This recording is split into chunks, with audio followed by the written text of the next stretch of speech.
안녕하십니까. 오늘의 주제 주우재입니다. 지난 고민상담 연애편에 이어서 이번 편은 조금 여러분들의 인생에 대해서 고민을 받아서 제가 얘기를 한번 해보려고 합니다.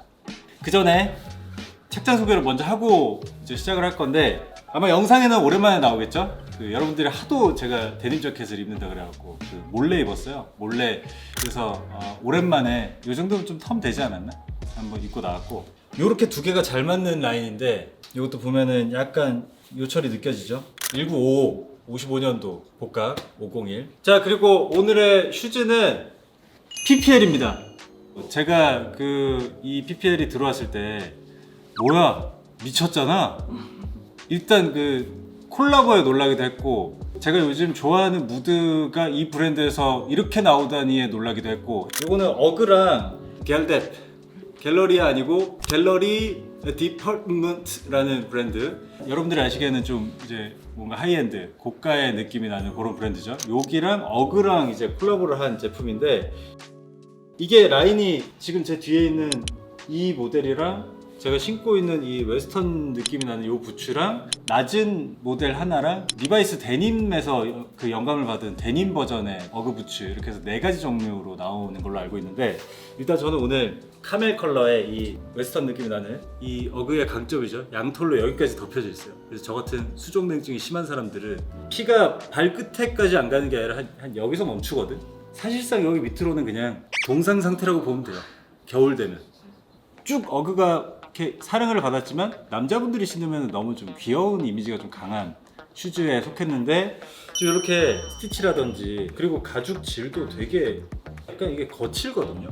그래서 남자분들이 신기에도 쉐입은 귀여운데 무드는 되게 터프한 그런 느낌을 줄 수 있는 것 같아서 굉장히 마음에 들고, 이게 남성 사이즈만 나오는 걸로 알고 있는데 그만큼 이제 남성 고객층을 좀 노린 슈즈인 것 같습니다. 웬만하면 요거 신으실 때는 바지 여기까지 떨어지는 거 신지 마세요. 한 요쯤에서 끊기, 제가 딱 그거거든요 지금 보면은. 이번 시즌에 나온 제품들이 다 업사이클링 제품들이어서, 이게 지금 보면은 알겠지만 군용 가방에서 따온 것들로 이렇게 만든 거라고 합니다.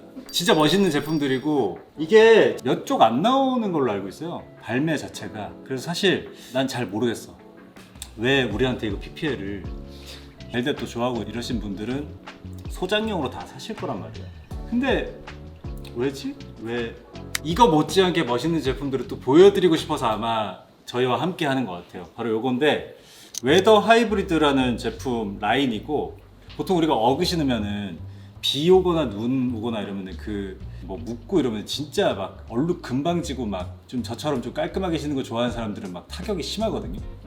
물론 뭐 제가 애초에 눈 오거나 비 오면 땅을 안 밟아요.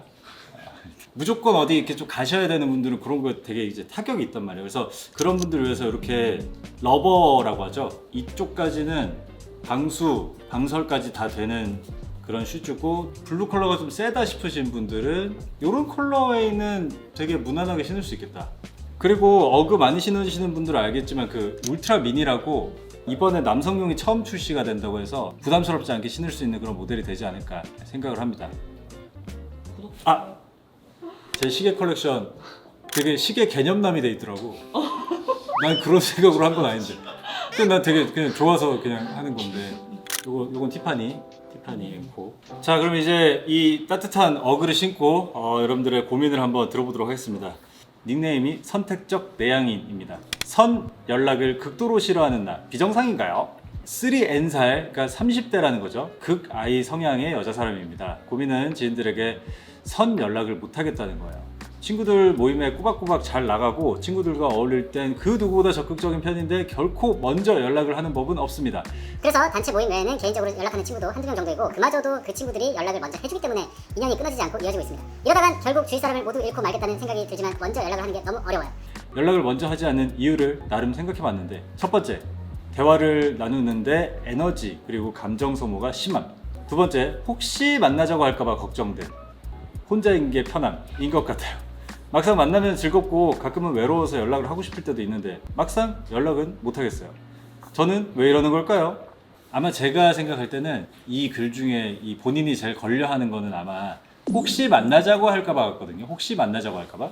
진짜 가까운 사람들 있죠. 그냥 내 최측근들. 그러니까 막 당장이라도 그냥 네모 형한테 전화 이렇게 누를 수 있어요. 네모 형 이렇게 눌렀죠. 그리고 눌러서 이렇게 전화해. 안 받아? 안 받아도 난 아무렇지도 않아. 받았어? 그럼 끊어. 그러니까 이게 이렇게 해도 아무 상관이 없는 그런 사이면은 아무런 부담이 없어요. 뭐 내가 괜히 연락했다가 만나자 그러면 어떡하지? 전화 오죠? 여보세요. 왜 전화하세요? 왜 전화하시냐고요? 왜 너가 전화해서 끊었잖아. 왜 먼저 전화하시죠? 불편하게 사람. 뭐 하는 거야 이거?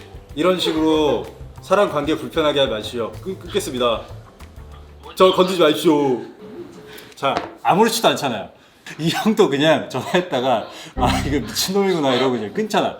이런 사이에서는 사실 이런 고민을 안 해요. 나는 그냥 단순한 대화를 하고 싶어서 이 사람한테 연락하는 건데 내가 괜히 잘못 건드렸다가 불을 지펴가지고 막 열정을 태우게 되면 어떡하지 막 이런 걱정이란 말이에요.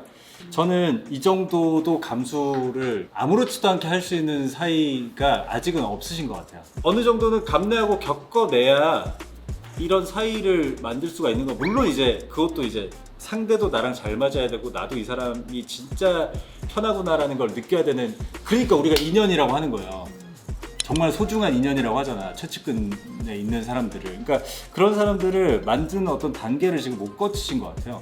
이거를 좀 타파하고 찍고 나가가지고 내가 이런 관계들을 좀 만들어야지, 난 좀 편한 사람을 만들어야지라고 하는 의지라도 있으면 모르겠는데 지금 글을 보면 진짜 말 그대로 선택적 내향인 아이디처럼 내 마음만 편하고 싶고 뭐 그렇다고 난 또 외롭긴 싫어. 근데 또 뭐 말 걸면 또 그러니까 되게 약간 좀 너무 방어적이고 치사하다 그래야 되나?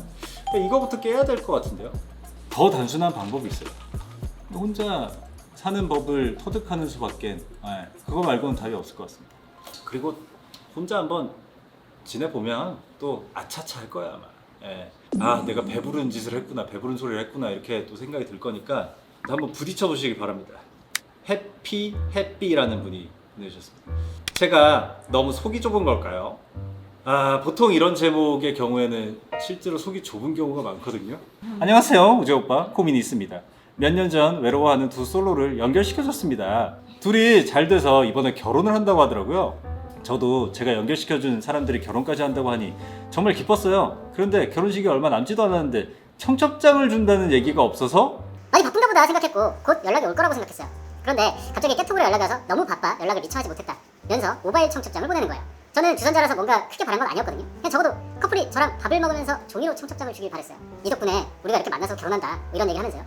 그런데 고맙다는 인사 하나 없이 모바일로 청첩장을 주니 너무 섭섭하더라고요.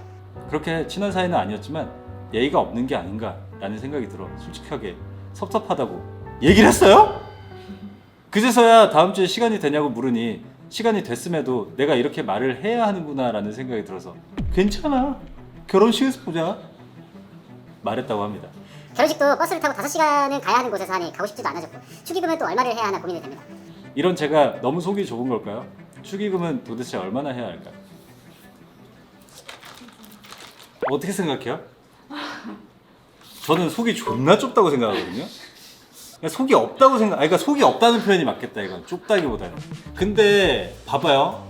이 둘이 사랑을 시작하면 이 둘의 영화에서는 이 둘이 주인공이에요. 누가 연결을 시켜주고 누가 뭐건 간에 그냥 이 사람이랑 나랑 주연이지. 그럼 만약에 연결해줬는데 잘 안 됐어. 그럼 비난받아야 돼? 그건 아니잖아요. 그러니까 그냥 연결해주는 입장은 어떤 입장이냐면 그냥 둘이 잘 어울리겠다 만나봐 떠나. 그냥 아예 무슨 뭐 둘이 결혼을 하든 뭐 연애를 하든 뭐 어떻게 하든 뭐 그냥 내 인생 살아야 돼. 내 인생. 왜 내가 연결해줬다고 이 둘까지 왜 내 인생의 파트에 넣으려고 하냐는 거예요. 그러니까 지금 중간까지는 제가 어느 정도 이해를 해보려고 그랬거든요.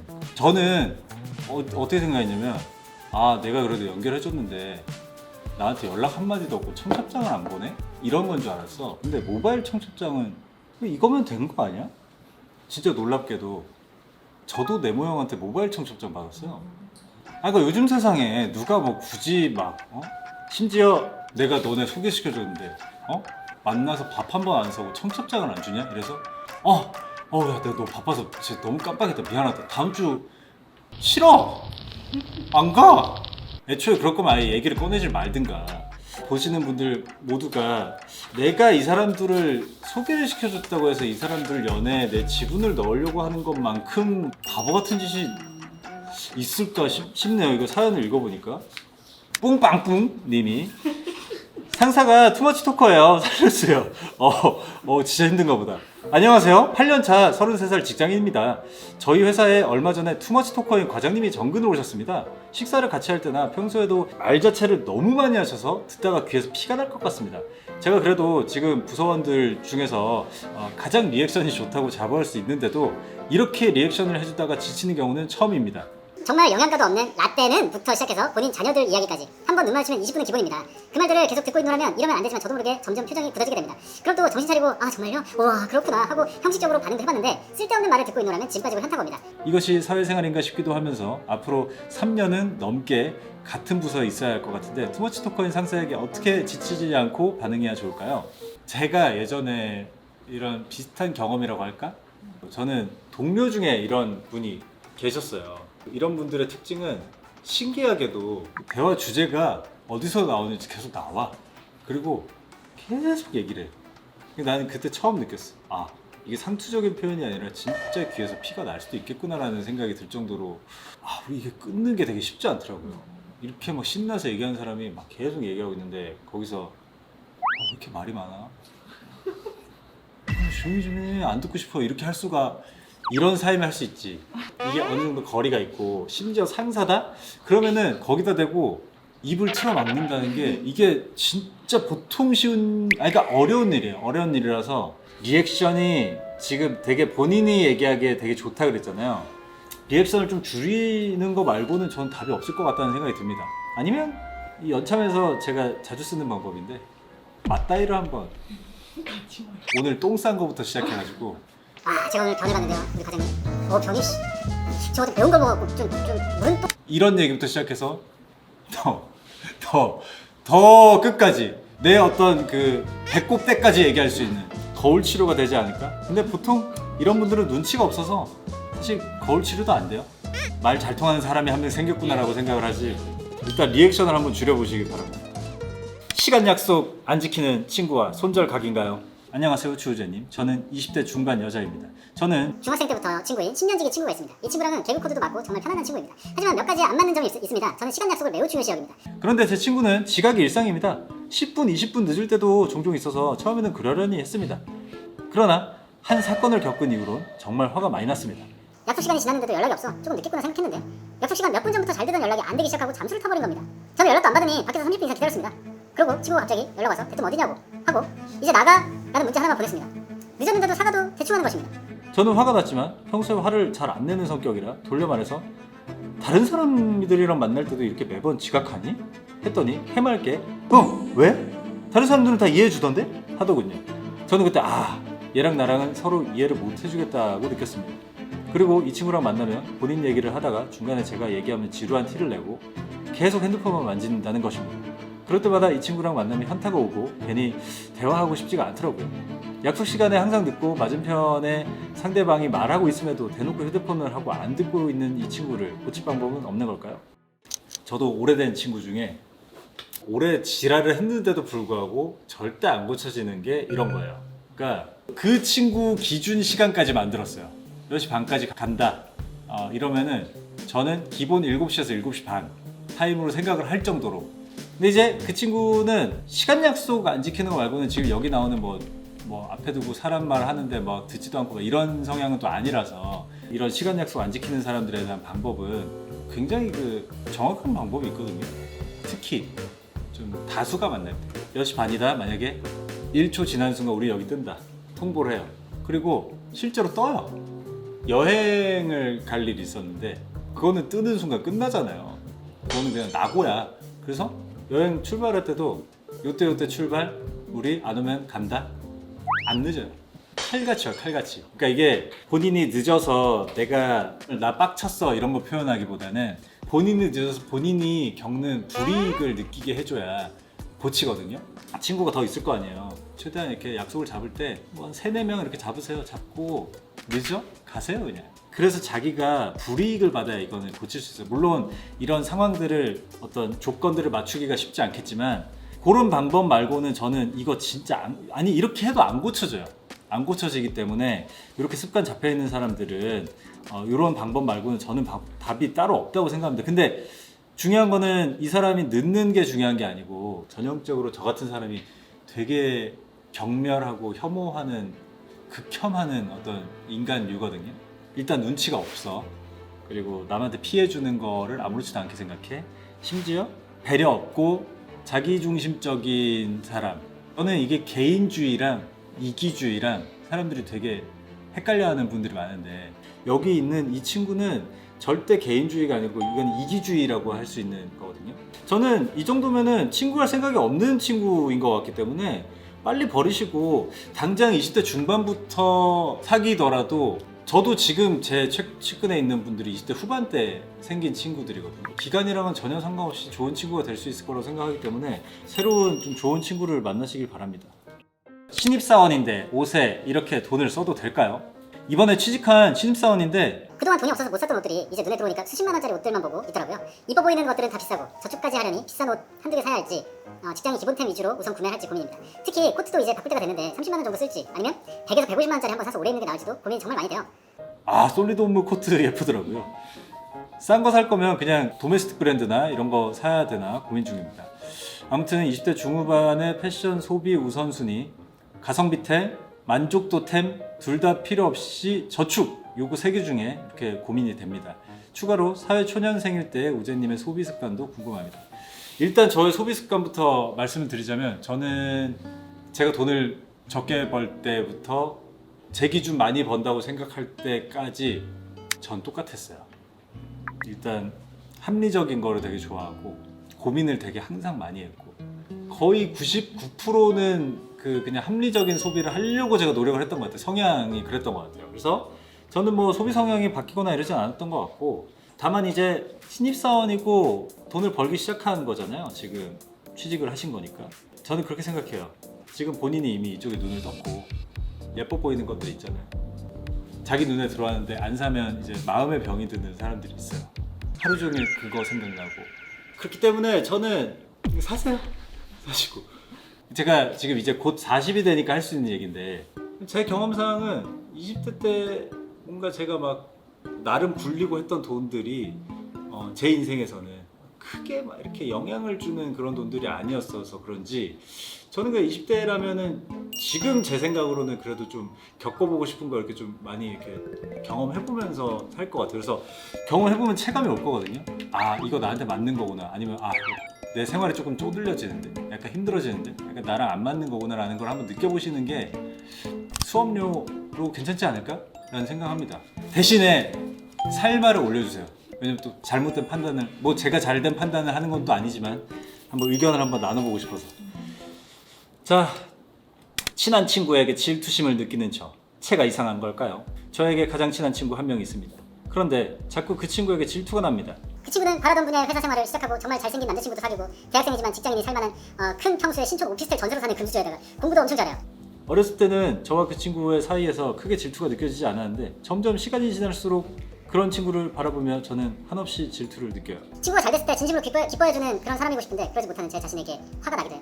잠시라도 그 친구의 소식을 듣지 않으면 이런 마음이 사라질까 싶어 그 친구의 인스타 소식을 모두 숨기기 해두고 연락도 안 하고 지내봤어요. 그런데 이런 방식은 근본적인 문제를 해결하는 게 아니라는 생각이 들었습니다. 드라마나 영화에 나오는 우정처럼 그런 우정은 저에게 정말 없는 걸까요? 우재님은 친구에게 이런 질투심을 느껴본 적 없으신지, 이럴 때 어떻게 해야 하는지 알려주세요. 질투심 느끼지? 질투심은 내가 질투심을 가져야지 해서 생기는 게 아니고 질투심은 진짜 그냥 약간 수동적으로 이렇게 생기는 방향이 더 많은 것 같아요. 그렇다고 해서 이 친구와의 관계가 불편해질 정도로 질투심을 느끼는 거면은 본인이 두 발로 서 있을 수 있는 인생이 되게 모자란 단단하지 못한 분이 아니실까라는 생각이 듭니다. 누구와의 관계가 이렇게 있으면은 어쩔 수 없어요. 내가 내 친구랑 똑같이 대학교를 가서 똑같은 회사에 들어가서 똑같은 연봉을 받고 이게 안 되잖아요. 이건 불가능해. 애초에 거기서 이제 내가 이 친구의 저 잘 되는 모습, 잘 버는 모습에 집중을 해가지고 나를 밑에다 두느냐, 아니면 쟤는 저렇게 잘 벌고 저렇게 잘하고 하는구나, 난 뭘 잘할 수 있을까, 나는 이렇게 살아야지 이렇게 생각을 하느냐는 또 다른 생각이기 때문에 저는 이분은 너무 친구의 행복에 많은 무게를 두고 집중을 하고 있지 않을까라는 생각이 듭니다. 옛날에 연애참견 시즌1 때 최하정 누나가 했던 명언이 있습니다. 의자에 다리가 4개잖아. 의자에 다리가 하나가 없어서 불안하게 그 의자에 앉아있을 바에는 내 2다리로 서 있겠다 뭐 이런 얘기를 했었어요. 물론 뭐 결혼 다른 얘기지만 인간이 결국 인생을 잘 살려면은 나 혼자 이렇게 섰을 때 단단하게 서 있을 수 있는 사람이 돼야 뭔가를 좀 이렇게 할 수 있는데 자꾸 어디 기대려고 그러고 누구 탓하려고 그러고 막 쟤는 잘 되는데 왜 나는 안 돼 막 이렇게 생각하고 있는 게 조금 자기를 되게 이렇게 마이너스가 되는 방향으로만 가거든요. 그렇게 생각하면 뭐 좀 생각의 방향을 조금 바꿔보시면 어떨까라는 생각이 듭니다. 마지막으로 하나 보겠습니다. 부산 러버님, 서울이 너무 싫어요. 안녕하세요, 주우진님. 저는 올해 초 오래 사귀어온 남자친구와 결혼을 해 30년 넘게 산 부산에서 서울로 올라와 신혼생활을 하게 되었습니다. 남자친구는 서울에 취직을 한 상태였고 저의 직업은 조금 유동적이어서 제가 서울에 따라오게 되었는데요. 문제는 시간이 가면 갈수록 서울 라이프 적응하기가 너무 힘들다는 것입니다. 일단 집값부터가 말이 안 되고요. 열심히 일해도 대부분이 집 대출 갚느라 돈이 새는 느낌이네요. 그렇지만 그걸 다 감수하고라도 행복하다면 괜찮지만 아침마다 끼어서 타는 지하철 특히 9호선을 처음 마주친 순간은 정말 폐쇄공포증, 대인공포증을 바로 느껴버렸고 정말 두려웠어요. 사람들은 언제나 바쁘고 눈에 보이는 거라고는 빽빽한 아파트, 맛있지도 않은 밥에 비싼 외식비, 문화생활도 별로 흥미가 없어요. 일터도 적응 중이지만 부산과는 확실히 다른 직장 분위기가 있고 아직 특별하게 친해진 사람도 없고 친구도 없고요. 주우재님도 원래 창원 출신으로 알고 있는데 어떻게 서울 생활을 잘 적응하게 되었는지, 고향이 그리운 순간은 없는지, 타지 생활의 어려움 잘 극복할 수 있는 방법 있을까요? 그리고 도대체 서울의 장점은 뭔가요? 서울에 이렇게 사람이 많고 서울이 정신없는 이유는 경쟁사회니까.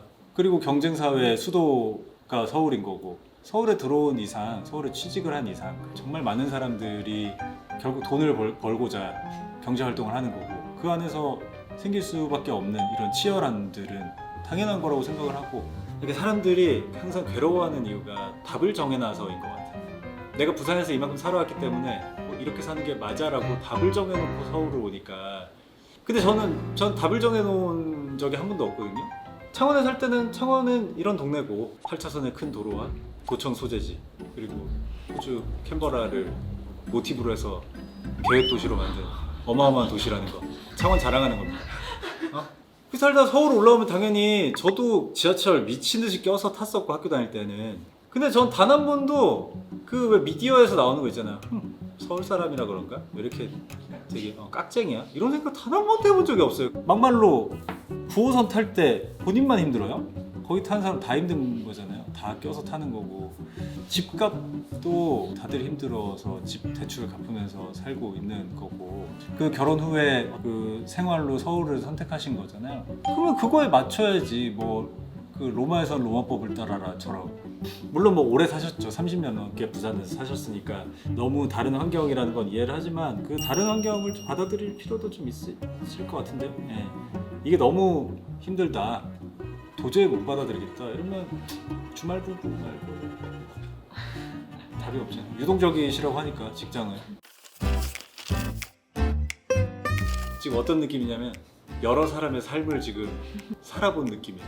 이입을 너무 심하게 해가지고 여러분들의 인생의 고달픔, 고민들 한번 이렇게 들어보는 시간을 가져봤는데 고민 상담 컨텐츠 하면은 되게 좋아하시는 어떤 이유가 마음속으로만 생각이 드는 그런 생각들을 제가 입 밖으로 좀 뱉어줘서 그런 거다라는 말씀들을 많이 하시는데 제가 뭐 여러분들보다 성숙할 수도 있고 또 안 성숙할 수도 있어요. 어떤 부분에서는 되게 약한 사람일 수도 있고 한데 개인적인 제 생각들을 여러분들의 고민에 이렇게 얹어서 그냥 저는 이렇게 생각해요라고 얘기를 하는 거니까 뭐 이 고민 상담에 되게 막 무게감을 느끼고 막 맞아 저렇게 생각하는 게 맞지라고 또 생각 안 해주셨으면 좋겠어요. 그냥 저 일개 개인이 그냥 저딴 식으로 생각하는구나라고 그냥 하고 다음에 또 여러분들의 고민이 또 쌓이면은 한번 여드름 한번 짜러 한번 또 오도록 하겠습니다.